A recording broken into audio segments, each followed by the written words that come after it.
तुम्ही हो माता पिता, तुम्ही हो बंधु सखा, तुम्ही हो माता पिता, तुम्ही हो बंधु सखा, तुम्ही हो। जो खिल सके ना वो फूले हम हैं, तुम्हारे चरणों की धूले हम हैं। तुम्ही हो माता पिता, तुम्ही हो बंधु सखा, तुम्ही हो। ओम नमः शिवाय। हर हर महादेव। आज श्रावण मास महत्यम के 8वें अध्याय का आप रसपान करेंगे। प्रेम से बोलिए भगवान गणेश की जय, शंकर भगवान की जय, माता पार्वती की जय।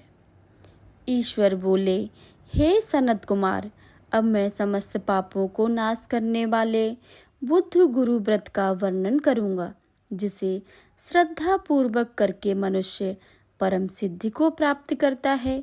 ब्रह्मा जी ने चंद्रमा को ब्राह्मण के राजा के रूप में अभिषिक्त किया था। किसी समय उसने रूप और यौवन से संपन्न तारा नामक गुरु पत्नी को देखा। उसके रूप सुंदरता से मोहित होकर वह काम के वशीभूत हो गया और उसे अपने घर में रख लिया। इस प्रकार बहुत दिन बीतने पर वह बुद्ध नामक एक पुत्र प्राप्त हुआ, जो बुद्धिमान, सौंदर्यशाली तथा सभी शुभ लक्षणों से युक्त था। गुरु बृहस्पति को ज्ञात हुआ कि तारा चंद्रमा के घर में स्थित है। तब उन्होंने चंद्रमा से कहा कि मेरी पत्नी को वापस दो। अनेक तरह से समझाने पर भी जब चंद्रमा ने तारा को वापस नहीं दिया, तब बृहस्पति देव ने देवताओं की सभी सभा जाकर देवराज इंद्र को यह वृतांत बतलाया और कहा कि हे शुक्र, आप देवताओं के राजा हैं, अतः आपने अपनी आज्ञा से आप उसे दिलाएं, अन्यथा उस चंद्रमा के द्वारा किया गया पाप आपको निसंदेह लगेगा, क्योंकि शास्त्र निर्णय के अनुसार प्रजा के द्वारा किए गए पाप को राजा ही भोगता है। पुराण में ऐसा भी कहा गया है कि दुर्लभ को बल राजा होता है। और गुरु का यह वचन सुनकर चंद्रमा ने कहा, मैं आपकी आज्ञा से तारा को दे दूंगा, किंतु इस पुत्र को नहीं दूंगा। शास्त्र के अनुसार विचार करके देवताओं ने उस बुद्ध को चंद्रमा को दे दिया। इसके बाद गुरु उदास देखकर देवताओं ने उन दोनों को वर प्रदान किया कि हे चंद्र, अब तुम घर जाओ, यह तुम्हारा भी पुत्र है और बृहस्पति का भी है। यह तुम्हारा पुत्र ग्रहों में प्रतिष्ठित है। हे सुराचार्य, आप यह दूसरा भी शुभ वर ग्रहण कीजिए कि जो बुद्धिमान व्यक्ति आप दोनों बुद्ध गुरु का व्रत मिलाकर करेंगे, उसकी संपूर्ण सिद्धि होगी। इस व्रत में दही तथा भात का नैवेद्य व्रत सिद्धि में मूल हेतु है। स्थान भेद से आप दोनों की मूर्ति लिखकर पूजन करने से भिन्न भिन्न फल प्राप्त होते हैं। यदि कोई हिंडोले के ऊपरी स्थान पर आप दोनों की मूर्ति रखकर पूजन करे तो वह सर्वगुण संपन्न तथा दीर्घायु पुत्र प्राप्त करेगा।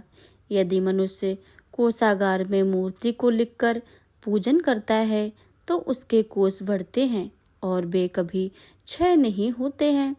इसी प्रकार पाकालय में पूजन करने से पाक वृद्धि और देवालय में पूजन करने से उनकी कृपा प्राप्त होती है।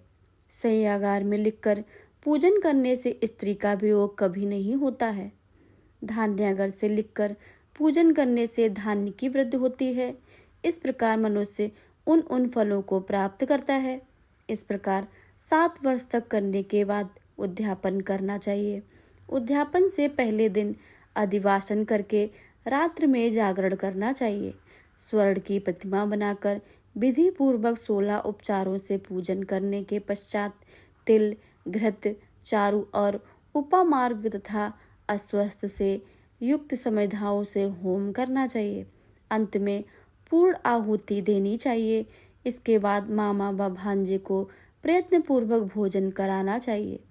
इसके बाद ब्राह्मणों को तथा अन्य लोगों को भी भोजन कराना चाहिए और स्वयं भी भोजन करना चाहिए। इस विधि से 7 वर्ष तक करने पर मनुष्य सभी मनोरथों को प्राप्त कर लेता है। जो इसे विद्या की कामना करता है वह वेद व शास्त्र के अर्थों को जानने वाला हो जाता है। बुद्ध बुद्धि प्रदान करते हैं और गुरु बृहस्पति गुरुता प्रदान करते हैं। सनत कुमार बोले, हे भगवान, आपने जो यह कहा है कि इस अवसर मामा और भांजे को भोजन कराना चाहिए, यदि बताने योग्य हो तो इसका कारण भी बताएं।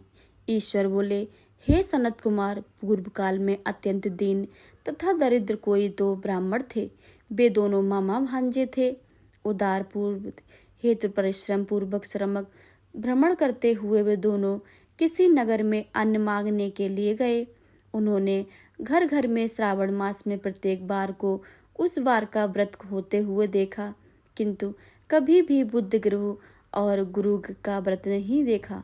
तब उन्होंने बहुत देर तक परस्पर विचार किया कि सभी वारों का व्रत तो सर्वत्र दिखाई पड़ रहा है, किंतु बुद्ध और गुरु का कहीं नहीं।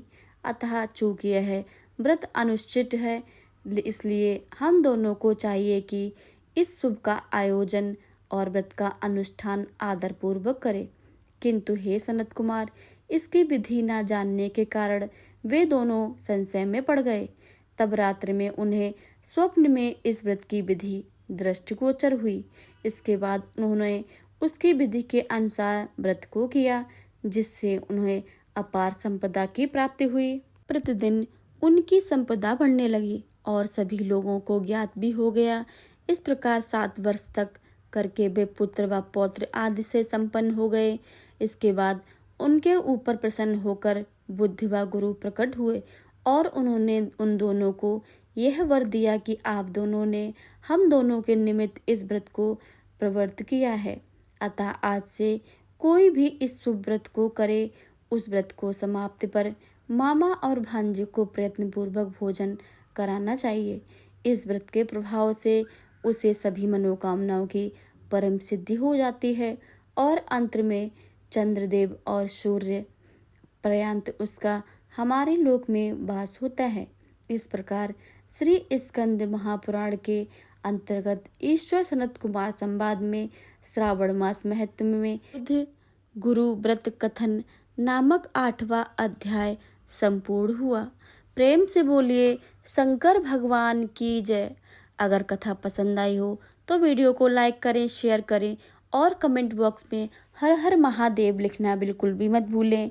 चैनल पर नए आए हैं तो चैनल को सब्सक्राइब करके बेल आइकन को जरूर दबा लें, ताकि आने वाली सभी वीडियो की जानकारी सबसे पहले आपके पास पहुंचे।